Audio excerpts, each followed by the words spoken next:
The doctor secretly slipped me a note that said, "Don't go home. Run."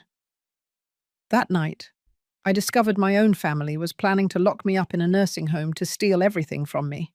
But what they didn't know was that I had a secret that would change their lives forever. My name is Martha. I am 70 years old, and for 45 years, I thought I had raised a loving son. Brandon came into my life when he was just 2 years old, an abandoned boy whom my husband and I adopted with all the love in the world. I gave him everything: education, affection, sacrifice, my best years. When my husband passed away 10 years ago, Brandon became my only family, along with his wife, Vivian, and my granddaughter, Paisley. But that Tuesday, during what should have been a routine doctor's appointment, my world fell apart. Dr. Elliot, my trusted physician for years, examined me as always, but something about his behavior seemed strange. His hands trembled slightly as he checked my blood pressure, and he avoided direct eye contact. "Everything is fine, Mrs. Martha," he told me in a strained voice. "Your lab tests are perfect. Your heart is strong. You have many years of life ahead of you." But when I stood up to leave, I felt him approach from behind. Suddenly, as I gathered my purse, Dr. Elliot discreetly slid a folded piece of paper into the bottom of my handbag. He did it so quickly that I barely noticed. "Take great care, Mrs. Martha," he said with a forced smile. "And remember, family is not always what it seems." His words sent a chill down my spine. What did he mean by that? Why had he given me that note so secretly? I left the office with my heart racing, but I decided not to read the note until I got home. During the taxi ride, 1,000 thoughts crossed my mind. Dr. Elliot had never acted so strangely. He was a serious, professional man who had known my family since Brandon was a teenager. Why was he giving me secret messages now? When I arrived home in Long Island, Brandon was in the living room with Vivian and Paisley.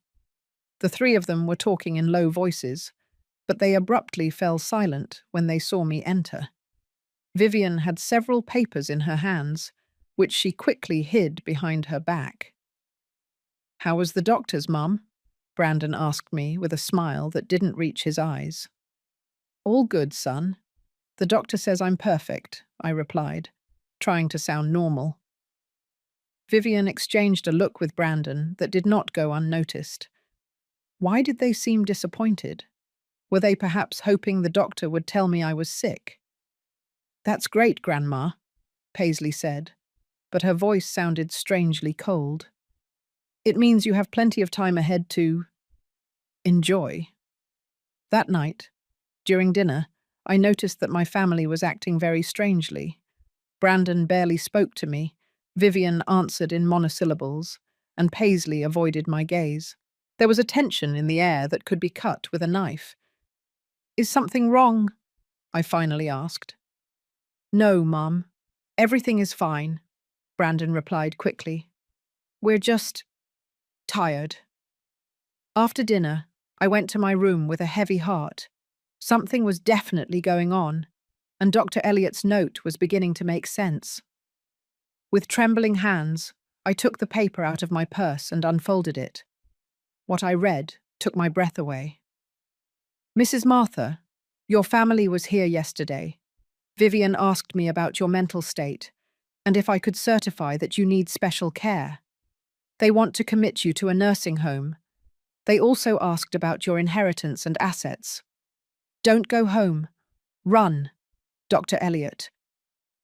My hands began to tremble uncontrollably. My own family, the son I raised with so much love, the daughter-in-law I treated like a daughter, my granddaughter who was always my adoration. Suddenly everything started to make sense. The strange looks, the whispers, the hidden papers. They weren't disappointed because I was in good health. They were furious because the doctor hadn't cooperated with their plans. I couldn't sleep that night. Every noise in the house startled me. I stayed awake, listening, trying to understand how I had reached this point. How was it possible that the family for whom I had sacrificed everything was now conspiring against me? At the hour of 2 hours after midnight, I heard voices in the kitchen. I quietly got up and approached my bedroom door. I could clearly hear Brandon, Vivian, and Paisley speaking in low voices, but loud enough for me to understand every word. "The damn doctor wouldn't cooperate," Vivian was saying, irritated. I explained that the old woman is losing her mind, that sometimes she doesn't recognize anyone, that she leaves the stove gas on. But he insisted that she is perfectly fine. "Calm down, my love," Brandon replied. "We'll find another doctor, one who's willing to sign the papers we need." "But in the meantime, what do we do with her?" Paisley asked. "I've already reserved my spot at the university in Los Angeles. I need that money now, not in 5 years when she finally dies of old age."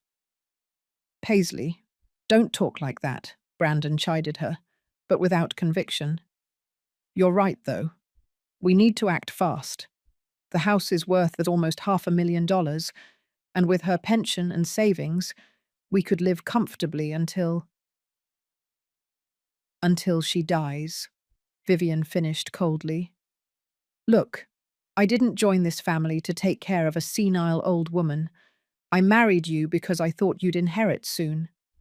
But 10 years have passed, and she's still here, spending our money." "Our money?" I repeated silently, feeling rage beginning to swell in my chest. "All my money, earned with the sweat of my brow and that of my late husband, they saw as theirs." "Tomorrow I'm going to talk to the lawyer," Brandon continued. "I'm going to ask him if we can declare her incompetent without needing a doctor. There must be some way." "And if that doesn't work," Vivian added, "we can always make her life impossible until she decides to go to a home herself. Take away the television, stop cooking for her, treat her like what she is, a burden." "Mum, don't be so cruel," Paisley said, but then added, "Although the truth is, I'm tired of pretending I love her. She's always there, getting into our conversations, asking why we're late. She's unbearable." My legs began to tremble. I leaned against the wall, feeling the world crumble around me. These were the people for whom I had worked 18 hours a day when Brandon was little, for whom I had given up my dreams, my friendships, my own life. "Remember when I turned 15? Paisley continued. "She bought me that awful red dress and made me wear it. All my friends made fun of me. Since that day, I swore that I would get even someday. And what annoys me the most," Vivian added, "is that she's always bragging about what a good mother she was. Everything she sacrificed for Brandon, as if she were a saint. But the truth is, she adopted him because she couldn't have children of her own. She used him to fill her emptiness." "That's enough," Brandon said, but his voice sounded tired, not indignant. "Look, in 1 week, I'm going to talk to her. I'm going to tell her that we found a really nice facility, that it will be better for her to be with people her own age, and if she refuses, we'll use Plan B." "What's Plan B?" Paisley asked. "We drive her genuinely crazy," Brandon replied coldly. "We switch her medications, hide her things, tell her she did things she didn't do. In 1 month, any doctor will certify that she's demented." The horror of their words hit me like a punch. Not only did they want to rob me, they wanted to destroy my mind, my dignity, my sanity. They wanted to turn me into what they claimed I already was. "That's perfect," Vivian said excitedly. "And once she's committed, we'll have access to all her accounts. We can sell the house, collect her pension, dispose of everything without anyone bothering us." "Exactly," Brandon confirmed. "And the best part is that no one will suspect a thing. To the outside world, we're the perfect family, lovingly caring for the sick grandmother." They laughed. All three of them laughed as if they had told the best joke in the world. They laughed at me at my naivety, at my unconditional love for them. In that moment, something broke inside me.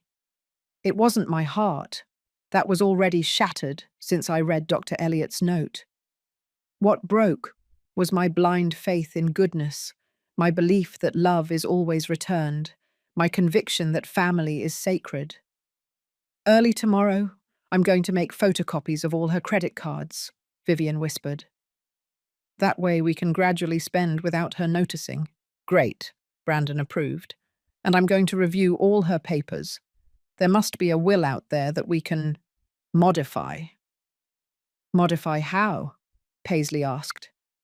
Let's just say Grandma, in her mental confusion, decided to leave everything to us because we're the only ones who cared for her, Brandon explained with a smile in his voice. Dad, you're a genius, Paisley said admiringly. But we have to be careful. If anyone suspects anything— No one is going to suspect anything, Vivian reassured her. She doesn't have friends. She doesn't have family besides us. She's a lonely old woman who is completely dependent on us. Who is going to defend her? They were right. I didn't have close friends. I had lost touch with most of them when I dedicated myself completely to taking care of Brandon. I didn't have siblings. My parents had died years ago. I was completely vulnerable. But what they didn't know, what they had never bothered to find out, was that I had a secret that would completely change the balance of power in this situation. When my husband passed away, he left me more than love and memories. He left me an inheritance that I had kept hidden all these years. $2 million in a Swiss bank account that only I knew about, plus 3 properties abroad that I had bought as investments. I never told Brandon because I wanted to be sure he loved me for who I was, not for what I had. I wanted him to build his own life, to be independent. But now I realized I had been a fool. He had never loved me. He had only been patiently waiting for me to die, to inherit the little he thought I had. Well, Brandon finally said, I think everything is clear now. We put the plan into action tomorrow. And remember, in front of her, we have to keep being the loving family we always are. Of course, Vivian replied. I'm an excellent actress. I can fake loving her a little longer. I heard their footsteps fade as they walked toward their rooms. I stayed there, paralyzed, with Dr. Eliot's note clenched in my hand. He was right. I had to run. But I wasn't going to run like a frightened victim. I was going to run like a woman who had just awakened from a 45-year dream. I was going to run to plot the most perfect revenge they could imagine.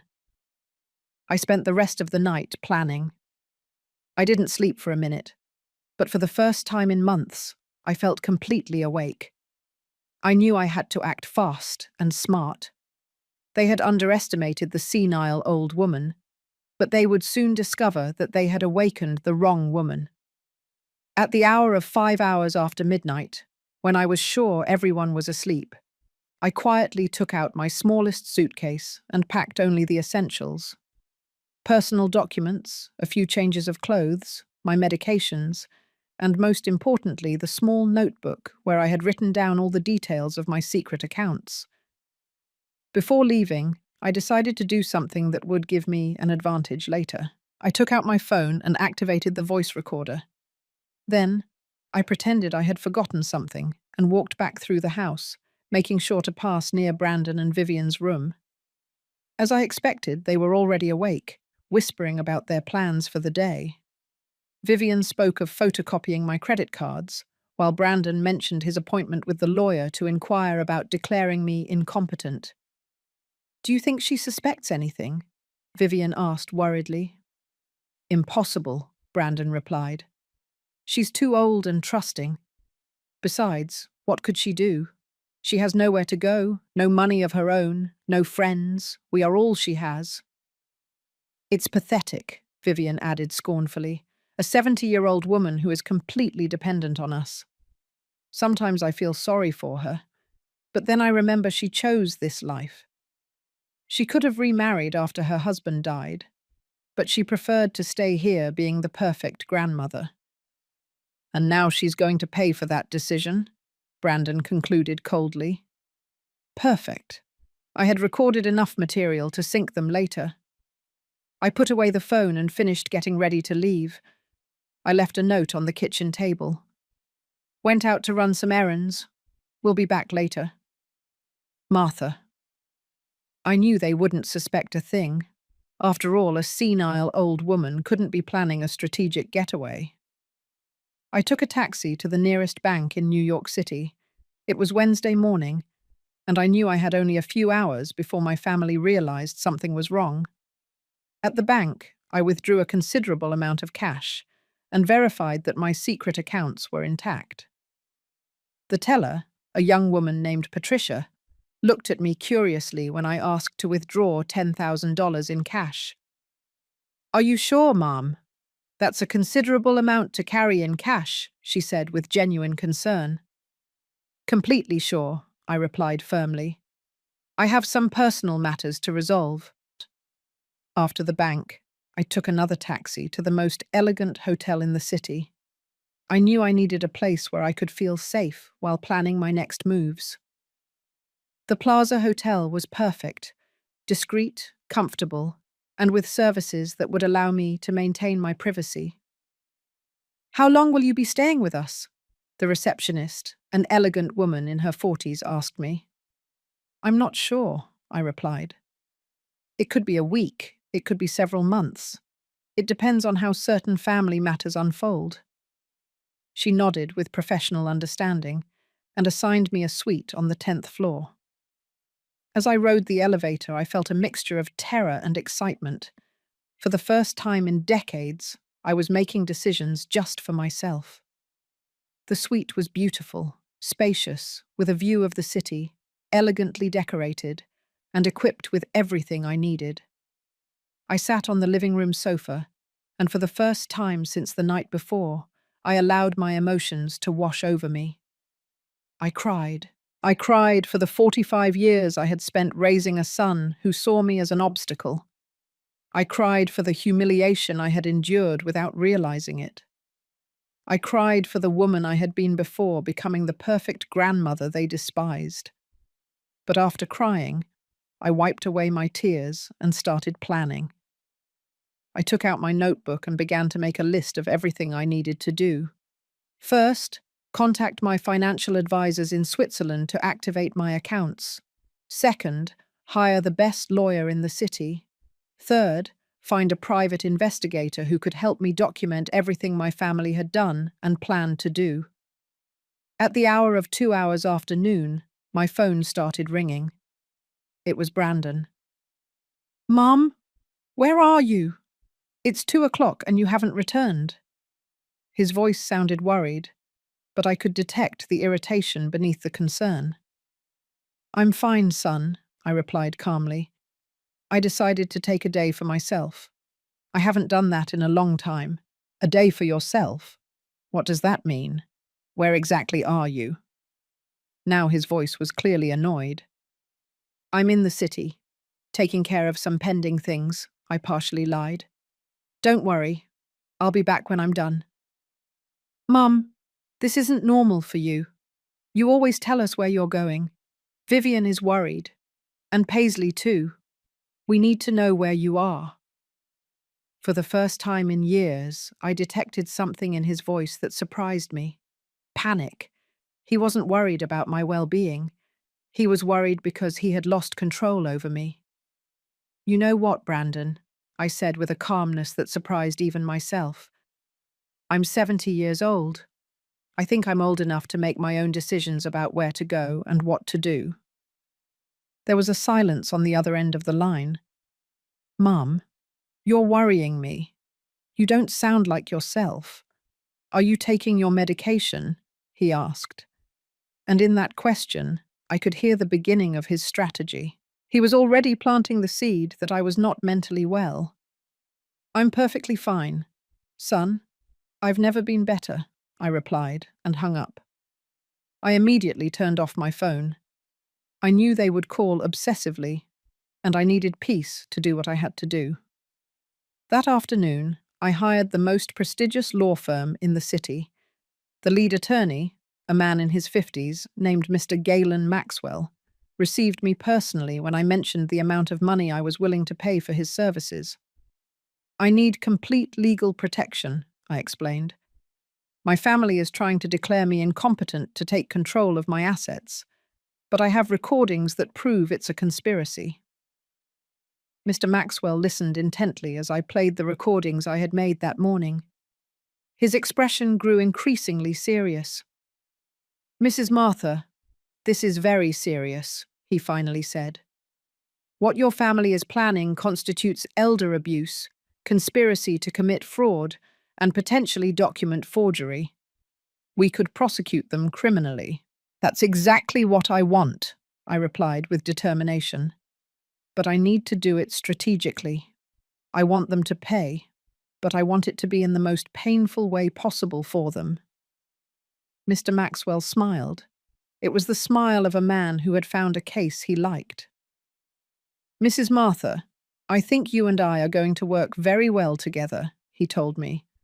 "I'm going to assign my best team to your case, but I need you to tell me everything, absolutely everything."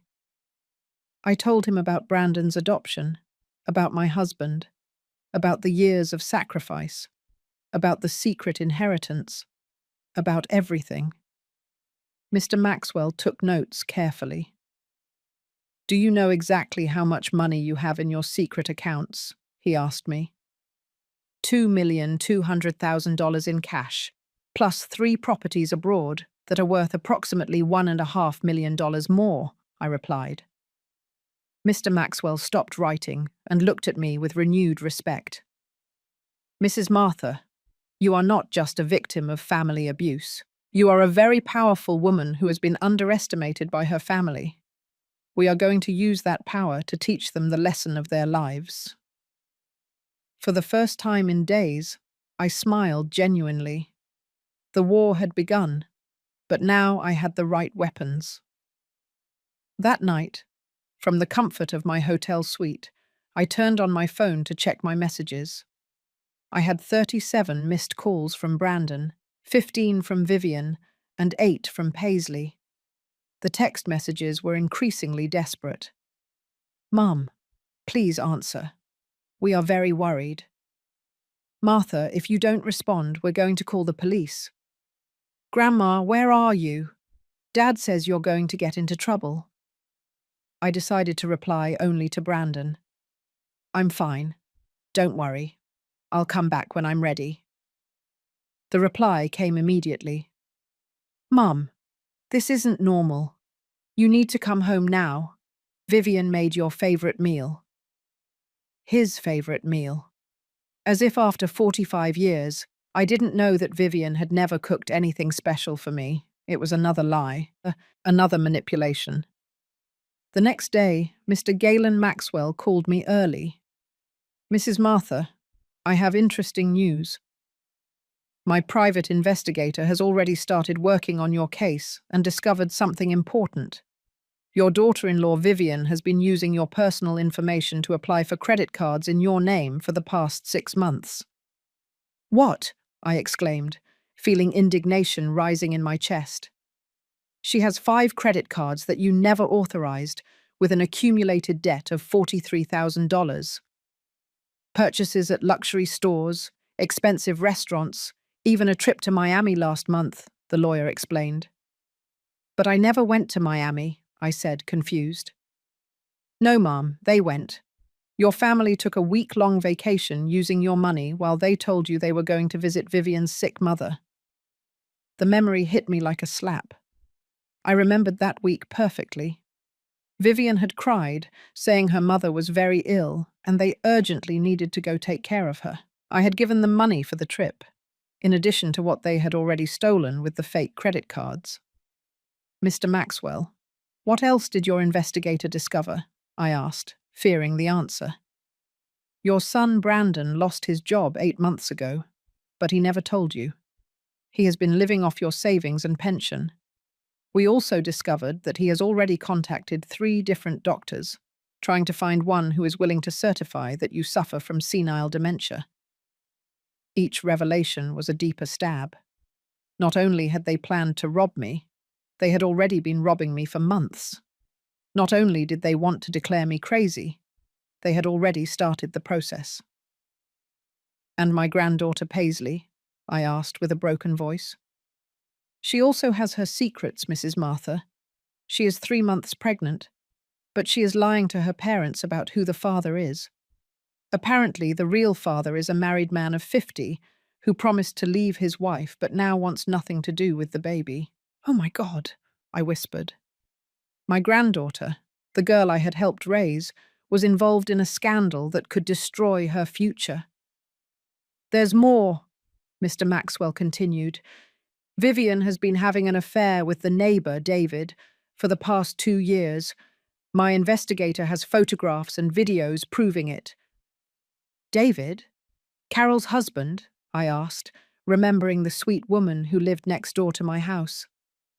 "The same man. Apparently, Vivian and David meet at a motel on Tuesdays and Thursday afternoons, while Brandon believes she is at her yoga class." The irony was brutal. While they planned to destroy my life by accusing me of being crazy, each of them was living lies that made them much worse than I had ever imagined. "Mr. Maxwell, I want you to document all of this," I told him with renewed determination. "Every lie, every theft, every betrayal. I want them to have evidence of everything when the time comes to confront them." "Of course, Mrs. Martha, but I have a suggestion. Instead of confronting them immediately, how about we let them keep digging their own grave a little deeper?" That afternoon, I decided to do something I hadn't done in years: buy new clothes. I went to the most elegant boutiques in the city and bought 3 beautiful dresses: an elegant black one, a vibrant red one, and an emerald green one that made me feel powerful. I also bought new shoes, a genuine leather handbag, and even had my hair done at the most exclusive salon in the city. The stylist, a young woman named Sophia, worked on my hair for 3 hours. "Mom, you have beautiful hair," she told me while she worked. "Why had you let it go so much?" "Because for a long time, I thought it wasn't worth taking care of myself anymore," I answered honestly. "I thought my only function was to be the invisible grandmother who takes care of everyone else." "Well, those days are over," Sophia declared firmly. "When I'm done with you, you're going to look like the queen you've always been." And she was right. When I looked in the mirror, I didn't recognize the woman looking back at me. The hair had a modern, elegant cut, with highlights that brightened my face. I looked powerful. That night, dining in the hotel restaurant, I decided to call Brandon. "Mom, finally, where the heck have you been?" His voice sounded furious, not worried. "Taking care of myself, son," I replied calmly. "You know, I haven't dedicated time to myself in years. It's been very revealing." "Mom, this has to stop. You can't just disappear like this. We are your family. We have a right to know where you are." "A right?" I repeated, letting the word hang in the air. "Since when does my family have a right over me?" "Since you started behaving erratically," he replied. And there it was again, trying to plant the seed that I was mentally unstable. Erratic. Does it seem erratic to you that a 70-year-old woman decides to take a few days for herself? Yes, when that woman has never done anything like this before. "Mum, I think you need to talk to a specialist. You're acting very strange." "A specialist?" I asked, feigning confusion. "What kind of specialist, Brandon?" A psychiatrist." "Mum, someone who can help you with these changes in behavior." "Perfect." He himself was admitting his intentions on a call that I was recording. "You know what, son? You're right. I do need specialized help," I told him, and I could hear his sigh of relief on the other end of the line. "I'm glad you understand, Mum." "Yes, I understand perfectly. I need a specialist in family fraud, a specialist in elder abuse, and a specialist in psychological manipulation, because that's exactly what you all have been doing to me." The silence on the other end of the line was deafening. "Mum, what are you talking about?" "I'm talking about the fact that I know everything, Brandon. I know about the fake credit cards Vivian took out in my name. I know about your plan to declare me incompetent. I know about the doctors you've contacted. I know everything." "Mum, that's ridiculous. I don't know what you're talking about. I really think you need medical help." "You know what else I know, Brandon? I know you lost your job 8 months ago, and that you've been living off my money while lying to my face. I know about the trip to Miami you paid for with my stolen money, and I know many other things that will surprise you very much when you see them in court." "You're delirious," he said, but his voice no longer sounded confident. "Delirious? Did I also dream that last night I heard you planning how to genuinely drive me crazy by changing my medication? Is that a delusion too?" This time the silence was even longer. "Mum, come home. We can talk about this as a family." "No, Brandon. We are no longer family. A family does not betray each other the way you betrayed me. A family does not plot the mental destruction of one of its members to steal their money." "Mum, please. What I will do is give you a chance. A single chance to confess everything, genuinely apologize, and return every penny you have stolen from me. If you do that, maybe, just maybe, I can find a way to forgive you." "We have nothing to confess," he replied, but his voice was shaking. "Then I'll see you in court, son. Have a good night." I hung up the phone, and for the first time in days, I felt completely at peace. The war had been officially declared, and I had all the weapons. The following days were an emotional roller coaster. My phone wouldn't stop ringing with desperate calls from my family. First, they tried the love tactic. Weepy messages from Paisley saying how much she missed me. Choked up voices from Vivian asking for forgiveness for any misunderstanding. And pleas from Brandon begging me to come home to clear things up. When that strategy didn't work, they switched to fear and intimidation. Brandon left me a voicemail that said, "Mum, if you don't return immediately, we are going to have to take legal action to protect you from yourself. Your erratic behavior is forcing us to consider legal guardianship." But Mr. Galen Maxwell had prepared me for this. "Mrs. Martha, let them file the petition for guardianship," he advised me during one of our meetings. "It will be the best evidence we could have of their true intentions. Besides, we already have 3 independent psychiatrists who have certified that you are in perfect mental condition." Meanwhile, my private investigator had been very busy. Every day I received new reports that left me more surprised than I thought possible. "Mrs. Martha," he told me during our Friday meeting, "your family has dramatically accelerated their plans since you disappeared. Yesterday, Brandon went to your bank trying to access your accounts, saying that you had suffered a psychotic episode and that he needed to manage your finances temporarily."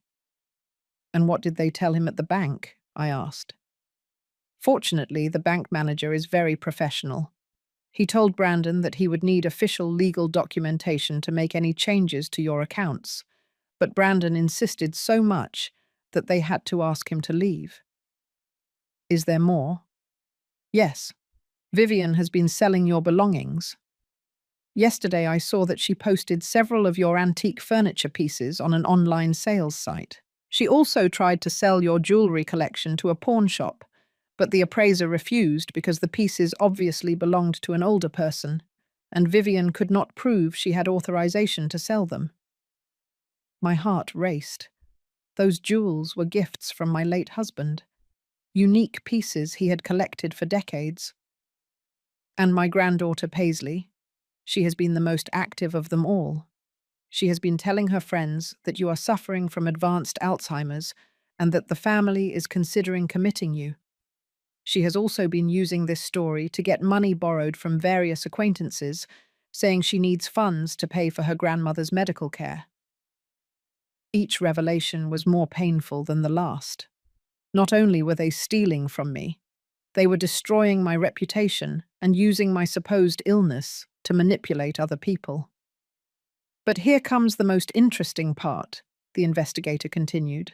Last night, the three of them had a meeting at your house with a man our sources identified as Paul Harding, a known document forger in the city's criminal underworld.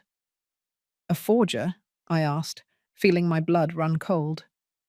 Apparently, they are planning to create fake medical documents certifying your mental incompetence.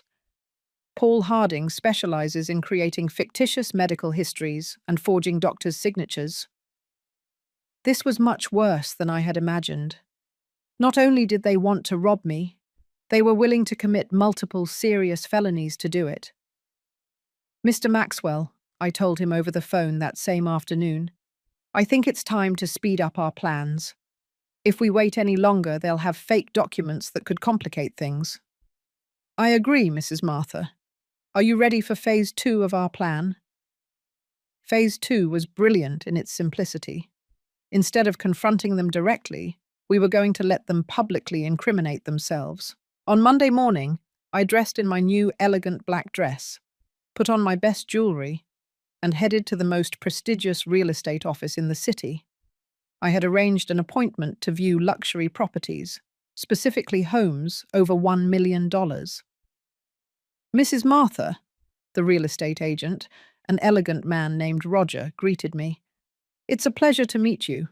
I understand you are interested in acquiring a high-value property. That's right, I replied with confidence. I'm looking for a home that reflects my new stage of life, something elegant, modern, with good security. Perfect. I have 3 properties that might interest you.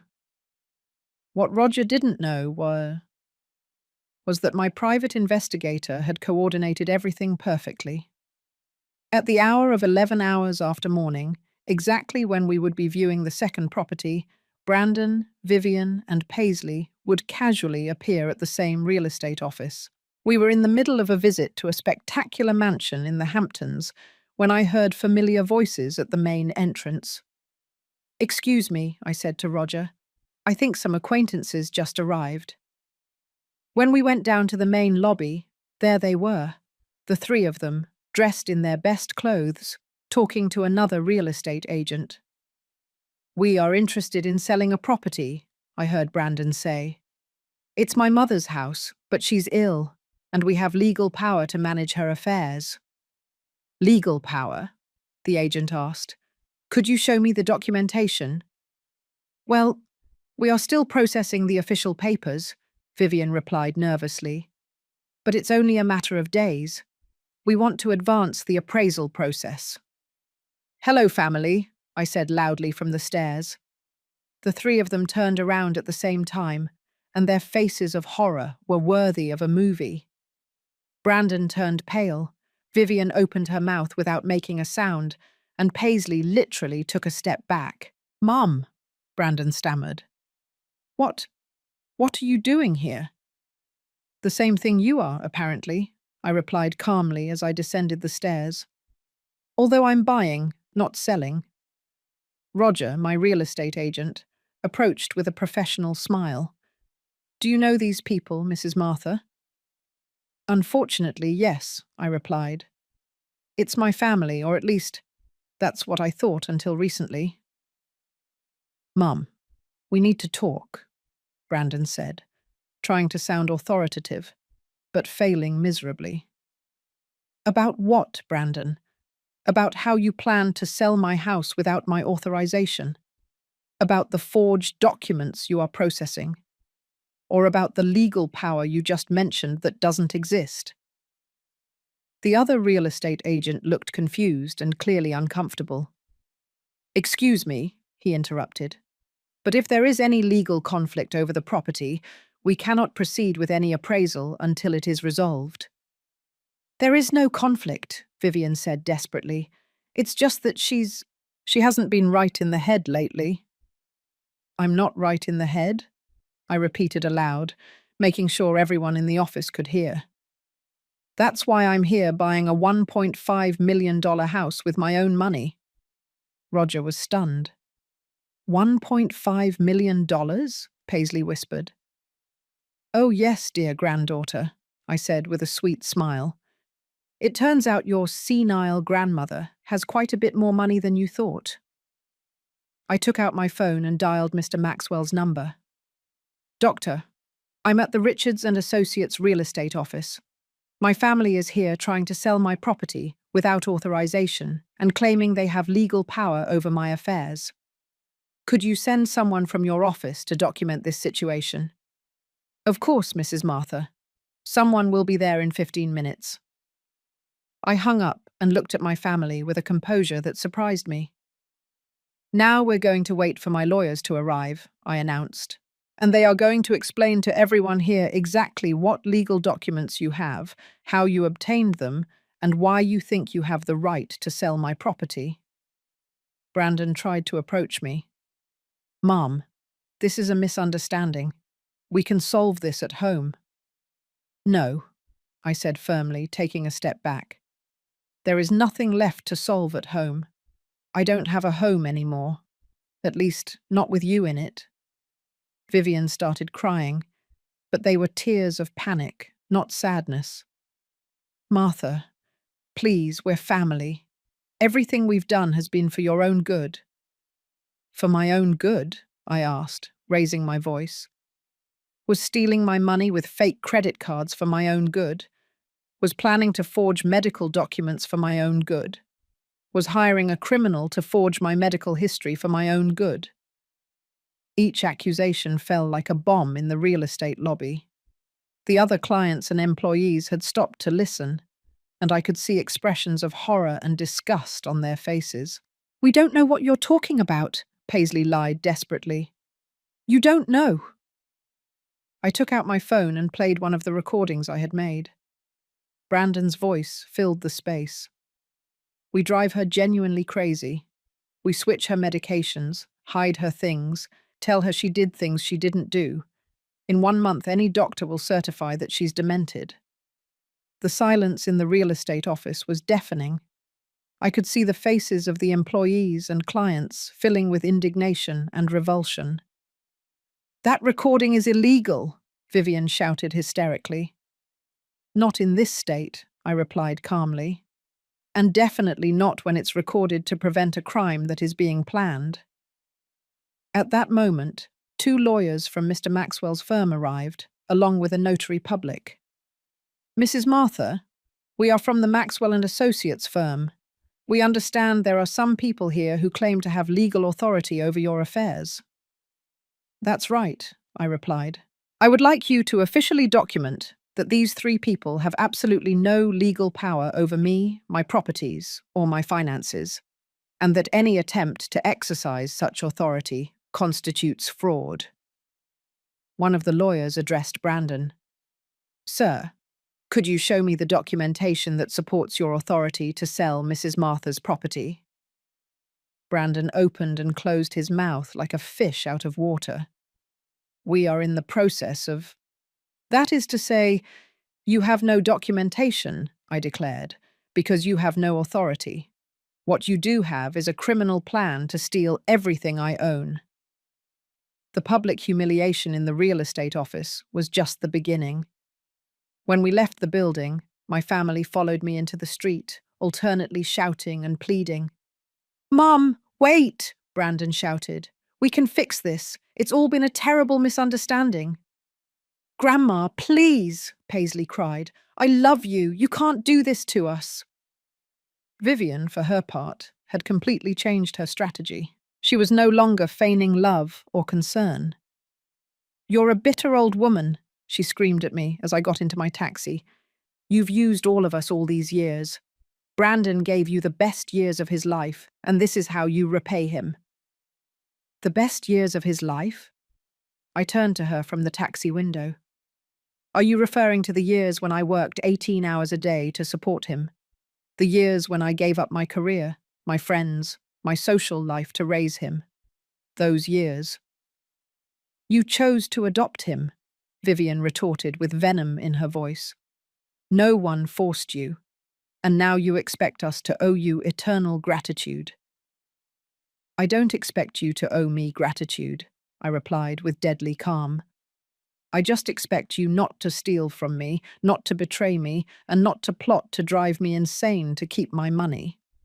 Apparently that was too much to ask.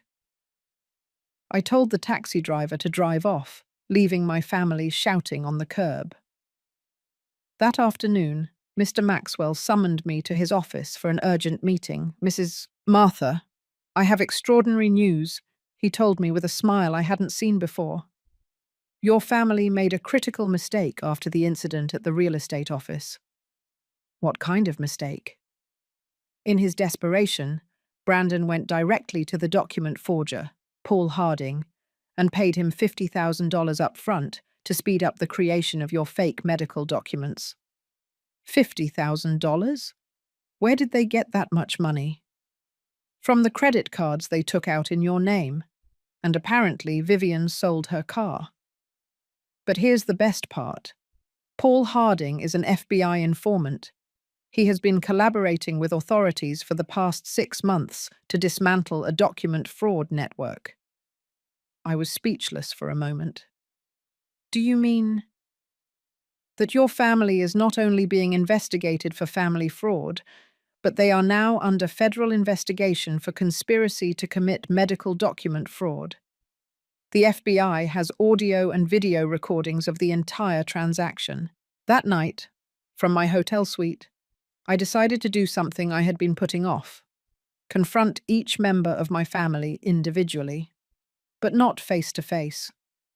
I had something much more powerful in mind.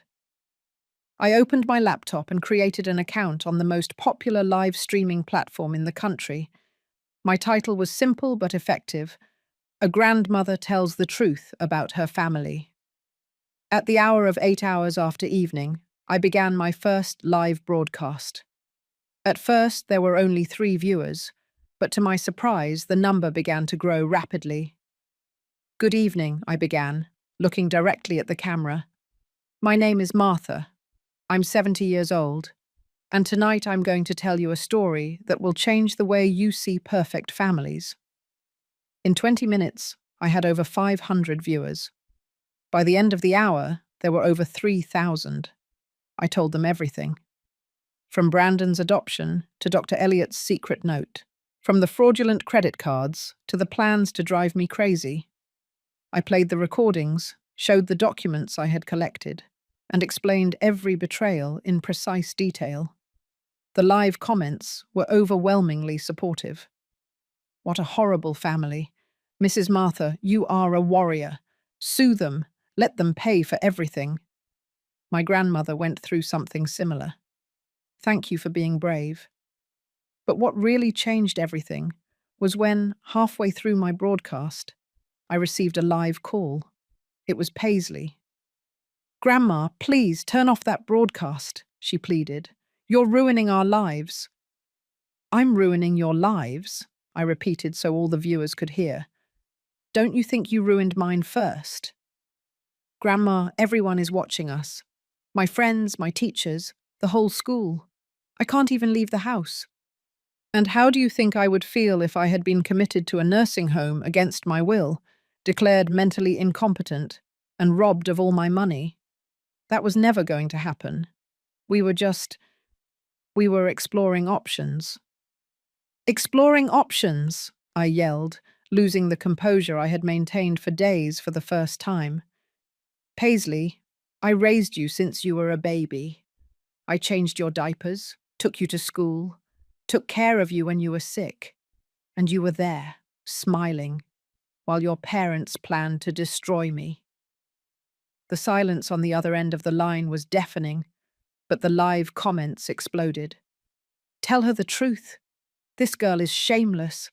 Mrs. Martha, don't let yourself be manipulated. Grandma, Paisley finally said with a broken voice, I need money for college and for other things. I thought you thought I what, Paisley? You thought I was your personal bank? You thought you could collaborate in a plan to drive me crazy and then use my money to pay for your studies. It's not like that. Then how is it? Explain it to the 4,000 people watching us right now. Explain to them why you told your friends you needed to borrow money to pay for my medical care when I was perfectly fine. Another silence. Then, barely audible. How do you know that? Because I'm not the senile old woman you think I am. I know everything, Paisley. Everything. Including things about you that your parents don't know. What? What things? Things that could ruin your future much more than this broadcast could. She hung up immediately, but the damage was done. The viewers had heard my granddaughter implicitly admit that she knew about the plans against me. 5 minutes later, my phone rang again. This time it was Brandon, and he sounded absolutely furious. "Mom, turn off that damn broadcast right now," he roared. "Hello, Brandon," I said sweetly. "Do you want to talk to the 5,000 people watching us? This is defamation. I'm going to sue you for slander." Slander? Is it slander to play audio recordings where you plan to drive me crazy? Is it slander to show bank statements that prove you've been robbing me for months? Those recordings are illegal. Not in this state, son. And definitely not when they are made to prevent a crime. But tell me, do you want to explain to all these viewers why you paid $50,000 to a document forger yesterday afternoon? The silence was so long that I thought he had hung up. How? How do you know that? Because Paul Harding is an FBI informant, Brandon. Congratulations, you are now not only being investigated for family fraud, but for federal conspiracy. You're lying. Want to bet? Check the news tomorrow morning. Or better yet, wait for the federal agents to knock on your door. The live comments went wild. FBI, FBI, FBI. This family is going to jail. Mrs. Martha is a detective. Justice for Grandma. "Mum," Brandon said with a broken voice, completely different from the fury before. "Please stop this. We can still fix it. We are family." "No, Brandon," I replied with genuine sadness. "A family doesn't betray. A family doesn't steal. A family doesn't plot the mental destruction of one of its members. What you are is not a family. It's a criminal organization that shares a last name. We gave you 45 years of our lives." "You gave me? I gave you 45 years of mine. I gave up everything for you. And you? You were just waiting for me to die to inherit what you thought I had?" "We need that money, Mum. We have debts, problems, and that's why you decided to drive me crazy. That's why you decided to rob me. That's why you decided to destroy the last years of my life." It wasn't personal.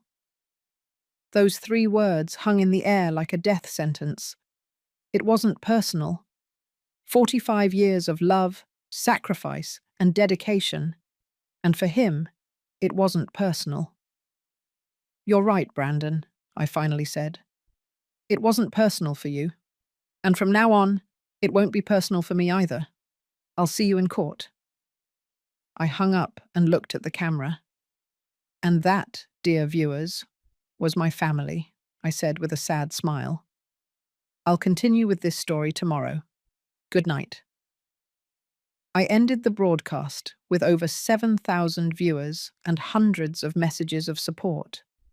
For the first time in weeks, I went to sleep feeling like I wasn't alone in this battle. The next morning, I woke up to my phone exploding with notifications. My live stream had gone viral. I had thousands of messages of support, hundreds of interview requests from media outlets, and surprisingly, dozens of messages from seniors who had gone through similar situations. "Mrs. Martha," one of the messages said, "my son did exactly the same thing. Thank you for being brave and telling your story. You have inspired me to take action." Another said, "I'm a lawyer specializing in elder abuse. Your case is textbook. If you need additional help, I'm at your disposal at no cost. But the message that impacted me the most was from a woman named Eleanor. Mrs. Martha, I am a social worker. Yesterday I prevented a family from committing their 75-year-old father after watching your broadcast. Your courage is saving other grandparents. Mr. Maxwell called me at the hour of 9 hours after morning. Mrs. Martha, your broadcast last night has completely changed the landscape of this case, he told me excitedly. I have 3 important pieces of news. Tell me, I replied, pouring my morning coffee into the hotel's elegant china. First, the district attorney contacted me this morning. They want to file criminal charges against your family based on the evidence we have collected and the partial confessions they made during your live stream. Partial confessions. When Paisley admitted she needed money, and when Brandon didn't deny the charges about the forger, they were technically making admissions of guilt live before thousands of witnesses. What's the second piece of news? Your family hired David Morales, one of the most expensive lawyers in the city. Apparently, they spent another $30,000 they don't have to pay him. $30,000 more? Where are they getting all that money? Here comes the third piece of news, and it's the most shocking. Vivian secretly mortgaged the house where you live. Using forged documents that showed her as a co-owner, she obtained a mortgage for $200,000 3 weeks ago. I gasped. She mortgaged my house. Your house, Mrs. Martha. And the worst part is, the money is already spent. $50,000 to the forger, $30,000 to the lawyer, and the rest they apparently used to pay off the fraudulent credit card debts and other expenses. Does that mean what? That technically the bank now has a claim on your property based on falsified documents. We are going to have to fight this too, but I am confident we will win. After hanging up with Mr. Maxwell, I decided to do something I had been putting off: visit my house in Long Island. Not to reconcile with my family, but to retrieve my most valuable belongings before they mysteriously disappeared. I arrived at the hour of 11 hours after morning, accompanied by 2 lawyers from the firm and a judicial officer who had authorized my entry to collect my personal belongings. The house looked neglected. The lawn I kept perfectly manicured was overgrown with weeds, and there was trash piled up at the entrance. Brandon opened the door with a look of total shock. "Mom, what are you doing here?" "I've come to collect my things," I replied coldly. "These people are my legal representatives, and this officer is here to ensure that I can take my belongings without interference." Vivian appeared behind Brandon, disheveled and in her pajamas in the middle of the morning. "You can't come in here," she screamed hysterically. "This is our house now." "Your house?" one of my lawyers asked. "Do you have documents to prove that claim?" We live here," Vivian stammered. "Living on a property doesn't make you the owner," the lawyer explained patiently. "And it certainly doesn't give you the right to mortgage it fraudulently. I entered my own house for the first time in over a week, and the state I found it in horrified me. The living room was littered with takeout containers, empty alcohol bottles, and clothes strewn everywhere." "What did you do to my house?" I asked, feeling the rage rise in my chest. "We're stressed," Paisley mumbled from the stairs. "We haven't been able to clean." "Stressed from planning how to rob me," I countered. "Stressed from trying to drive me crazy. Stressed from fraudulently mortgaging my property." I went up to my room and found something that left me speechless. They had completely rummaged through my drawers, my closets, my most intimate belongings. It was clear they had been looking for something. "What were you looking for?" I asked Brandon, who had followed me. "Nothing, Mum. We were just worried about you." "Worried? Is that why you ransacked my room?" I opened my jewelry box and confirmed my suspicions. Several pieces were missing, including the diamond earrings my husband had given me on our 20th anniversary. Where is my jewelry? I asked directly. What jewelry? Vivian lied. I took out my phone and dialed the private investigator's number. Could you tell me exactly what jewelry you found that Vivian tried to sell at the pawn shop? I asked on speakerphone so everyone could hear. The diamond earrings, the pearl necklace, the white gold bracelet with emeralds, and the backup engagement ring, the voice recited from the phone. Vivian went pale as a sheet.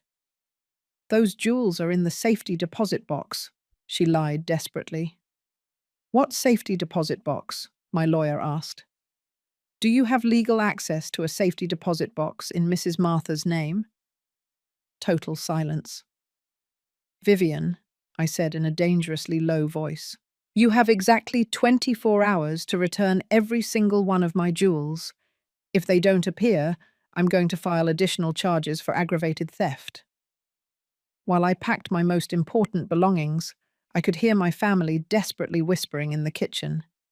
I decided to approach to listen. We have to get the jewels back, Brandon was saying. I can't, Vivian replied. I already sold them. We needed the money for the lawyer. You sold all of them? Paisley asked, horrified. What did you want me to do? We needed another $50,000 for Paul to make the documents faster. But those jewels were worth over $100,000, Brandon shouted. $100,000? I asked from the kitchen entrance. The three of them turned around as if they had seen a ghost. Mum, we can explain, Brandon began. Explain how? Explain that you knew exactly how much my jewels were worth when you stole them. Explain that you sold them for a fraction of their value to pay a criminal. Explain that you not only stole objects of incalculable sentimental value, but you also undersold them. We urgently needed the money, Vivian sobbed. For what? To pay the forger who was going to help you steal all my money? To pay the lawyer who was going to help you declare me crazy? Paisley began to cry. Grandma, I'm so sorry. I didn't know the jewels were so important to you. You didn't know?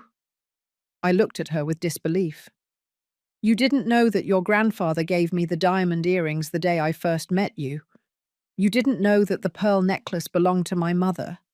You didn't know that each of those pieces had a story, a memory, a part of my life. I thought they were just old things, she murmured. Old things. Like me, right?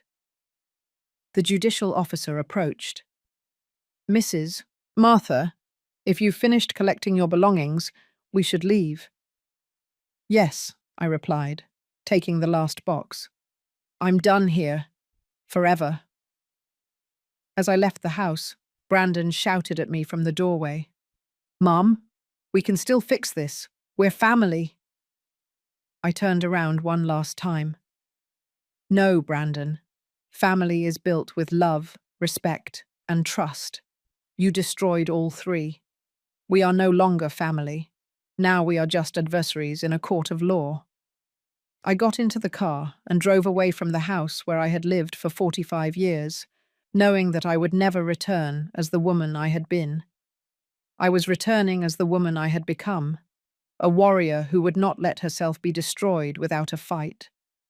The following days were a whirlwind of legal and media activity. My second live stream, where I showed the state of my ransacked house and narrated the theft of my jewels, was viewed by more than 15,000 people in real time. The comments were overwhelmingly supportive, but some broke my heart. My family did the same thing to me last year, one woman wrote. Thank you for giving me the courage to report them. Mrs. Martha, you inspired me to review my father's finances. I discovered that my brother had been robbing him for years, another person commented. But it was a private message that truly impacted me. I'm your neighbor Carol.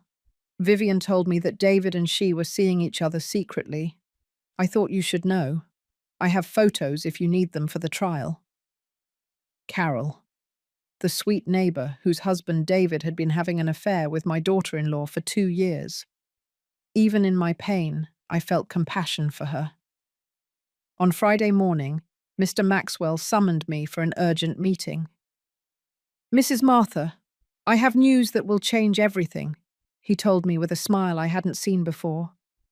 "The FBI arrested Paul Harding last night, and in his interrogation, he confessed everything about the transaction with your family. Everything. Not only did he admit that Brandon paid him to falsify medical documents, but he also revealed that your family asked him to create a fake will in your name, leaving everything to them and declaring that you were mentally incompetent when you signed it." I felt as if I had been punched in the stomach. A fake will.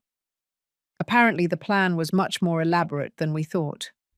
They were going to use the fake medical documents to have me committed, then present the forged will, and finally wait for me to die in the nursing home to legally inherit everything. "Oh my God," I whispered. How long had they been planning this? According to Paul Harding, Vivian first contacted him 4 months ago. This was not a desperate, last-minute decision. It was a calculated and premeditated conspiracy. That afternoon, as I processed this new information in my hotel suite, I received an unexpected call.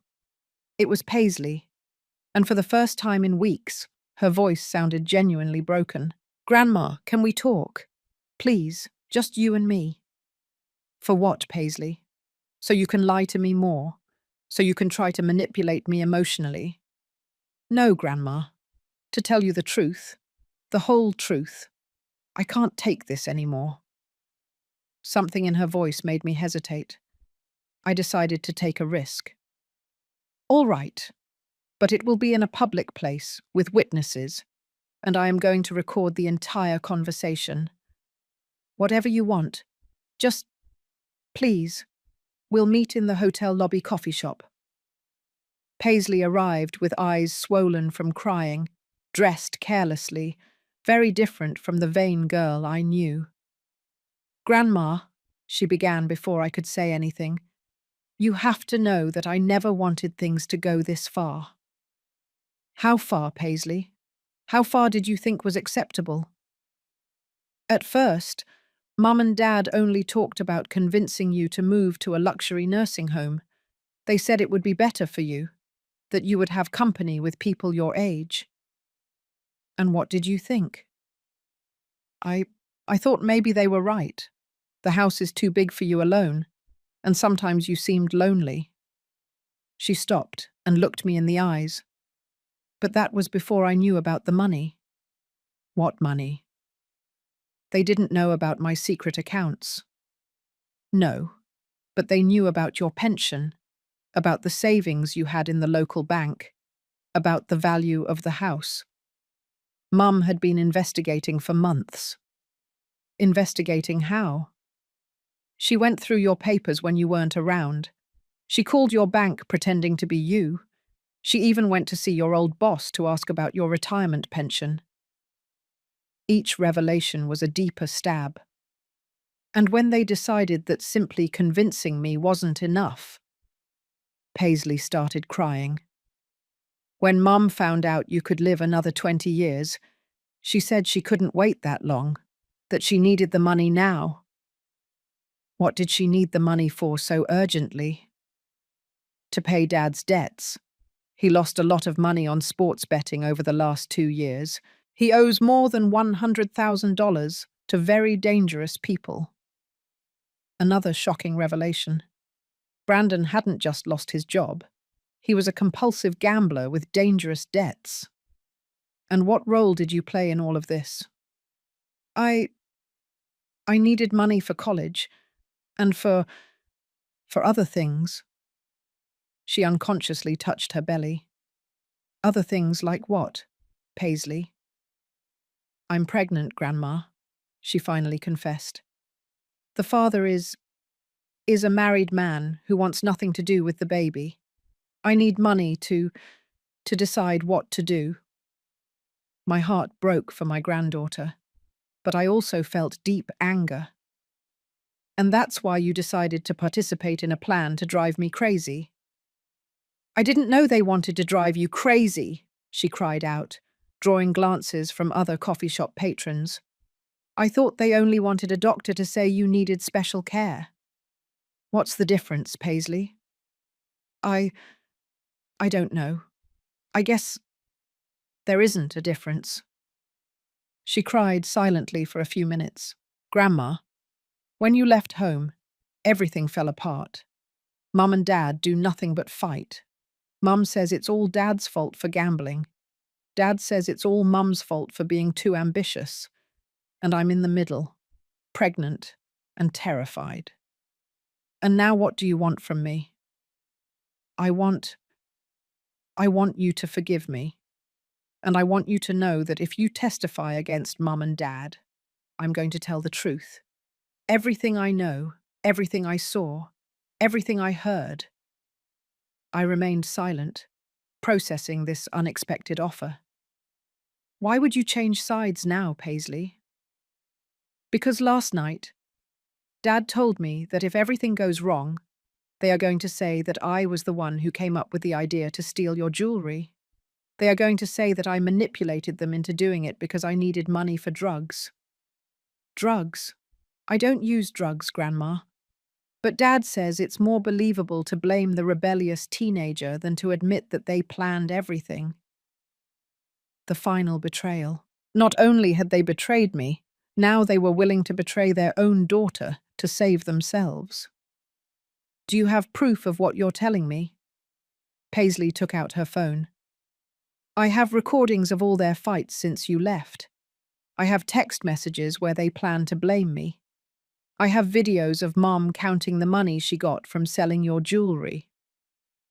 Why did you record all that? Because a week ago, I realized that when all this is over, they are going to abandon me too. I'm a minor, I'm pregnant, and I don't have any money. They are going to need a scapegoat, and that scapegoat is going to be me. I stared at her, trying to determine if this was another manipulation or if I was finally hearing the truth. Paisley, if you decide to testify against your parents, your life is going to change forever. Your relationship with them will be completely over. My relationship with them is already over, Grandma. From the moment they decided to use me as part of their plan against you, and then decided to sacrifice me to save themselves. And what do you want in exchange for your testimony? I want you to help me finish high school. I want you to help me make the right decision about my pregnancy. And I want you to teach me to be a strong woman like you. For the first time in weeks, I felt a spark of the old connection I had with my granddaughter. Paisley, if you do this, if you help me get justice, I'm not only going to help you with high school and your situation, I'm going to teach you something much more valuable. What? I'm going to teach you that real family is not defined by blood, but by loyalty, respect, and genuine love, and that sometimes protecting yourself means walking away from toxic people, even if you share their last name. Paisley extended her hand across the table. Deal, Grandma. I shook her hand, knowing that this moment would mark the beginning of the end for Brandon and Vivian. Deal, my girl. But now you are my ally, and allies protect each other. Are you ready for that responsibility? More ready than I've ever been for anything in my life. The day of the trial came faster than I expected. In 3 weeks, Mr. Maxwell had built a case so solid that even my family's expensive lawyer recommended they plead guilty to negotiate a lesser sentence. But Brandon and Vivian refused. They wanted to take the case to trial, convinced that they could manipulate the jury with the image of the loving family caring for the confused grandmother. The day the trial began, I arrived at the courthouse dressed in my most elegant black suit, accompanied by Paisley, who had decided to move in with me at the hotel for the duration of the legal process. "Are you nervous, Grandma?" she asked me as we climbed the courthouse steps. "No, my girl," I replied calmly. "I am at peace. The truth always finds its way." The courtroom was packed. My story had become national news after several media outlets covered my live streams. There were reporters, cameras, and dozens of seniors who had come to show their support. When I saw Brandon and Vivian at the defense table, I barely recognized them. Brandon had lost weight and had deep, dark circles under his eyes. Vivian looked haggard and nervous. The stress of knowing they were facing years in prison had taken its toll. The prosecutor presented the case masterfully. He showed the audio recordings where they planned to drive me crazy. He presented the evidence of the credit card fraud. He explained the conspiracy with the document forger. And finally, he showed the proof of the fraudulent mortgage on my house. But the most impactful moment came when Paisley took the stand as a witness for the prosecution. "Miss Paisley," the prosecutor asked her, "can you tell us what you heard when your parents discussed the plans for your grandmother?" With a firm, clear voice, Paisley narrated every conversation, every plan, every betrayal. She described how they had planned to switch my medications, how they had calculated how much money they would get from my death, and how they had decided to blame her if everything went wrong. When she finished testifying, the silence in the courtroom was deafening. I saw several jury members wiping tears from their eyes. The defense attorney tried to discredit Paisley, suggesting she was lying to get money from me. "Miss, isn't it true that you are pregnant and need money?" he asked her aggressively. "Yes, I'm pregnant," Paisley replied with dignity. "And yes, I need help. But I am not lying to get it. I am telling the truth because it is the right thing to do. And isn't it convenient that your grandmother promised to help you financially in exchange for your testimony?" "My grandmother did not promise me money in exchange for my testimony," Paisley replied firmly. "She promised me support because I finally had the courage to do the right thing. There is a difference." When it was my turn to testify, I took the stand feeling the weight of all the eyes in the courtroom on me. "Mrs. Martha," the prosecutor asked me, "can you tell us how you felt when you discovered your family's plans?" "I felt like I had lived a lie for 45 years, I replied. "They didn't just betray me. They made me question every moment of love I thought I had shared with them. They made me wonder if I was ever anything more than an obstacle between them and my money." "And how do you feel now?" "Now I feel free," I said, looking directly at Brandon. "Free from the lies, free from the manipulation, and free from the obligation to love people who never truly loved me." The defense attorney tried to make me look like a vengeful, rich woman who was exaggerating the situation. "Mrs. Martha, isn't it true that you have millions of dollars that you never mentioned to your family?" "It is true that I have resources they were unaware of," I admitted. "But those resources do not justify conspiring to drive me insane, stealing my identity, or forging legal documents." "Don't you think your family deserved to know about that money?" "Deserved? Why? For plotting my forced commitment, for robbing me for months, for betraying me in the cruelest way possible." The trial lasted 5 days. In the end, the jury deliberated for barely 2 hours before returning with a unanimous verdict: guilty on all charges. Brandon was sentenced to 12 years in state prison for conspiracy, fraud, document forgery, and elder abuse. Vivian received 10 years for the same charges, plus additional charges for mortgage fraud. When the judge read the sentences, Vivian broke down crying. Brandon simply stared ahead with a blank expression. After the trial, as we left the courthouse, a reporter asked me, "Mrs. Martha, do you feel that justice was served?" "I feel that legal justice was served," I replied. "But the real justice was discovering who I truly was before it was too late to enjoy the rest of my life." 6 months later, I bought a beautiful house in the suburbs of San Diego. It's smaller than my old house, but it's full of light and has a lovely garden where Paisley and I spend our afternoons. Paisley finished high school with honors and decided to keep the baby. She is now studying law, inspired by everything we went through together. She says she wants to specialize in protecting the elderly Grandma, she told me a few weeks ago as we worked in the garden, do you ever regret adopting Dad? I don't regret adopting him, I replied, gently stroking the flowers we had planted together. I only regret not having understood sooner that kindness should never be practiced at the expense of self-destruction. And what did you learn from all of this? I learned that real family is not defined by blood or shared years. It is defined by mutual respect, genuine loyalty, and unconditional love. I learned that it is better to be alone with dignity than accompanied by betrayal. And I learned that it is never too late to start over. Now, at 71 years old, I am living the fullest life I have ever had. I travel, I read, I have new friends, and above all, I have a genuine relationship with my granddaughter, who has become the daughter of my heart that I always wanted to have. Brandon and Vivian tried to contact me from prison several times, but their letters go straight into the trash unopened. Some doors, once closed, should never be opened again. Every night before I go to sleep, I give thanks for three things. For Dr. Elliot, who had the courage to warn me.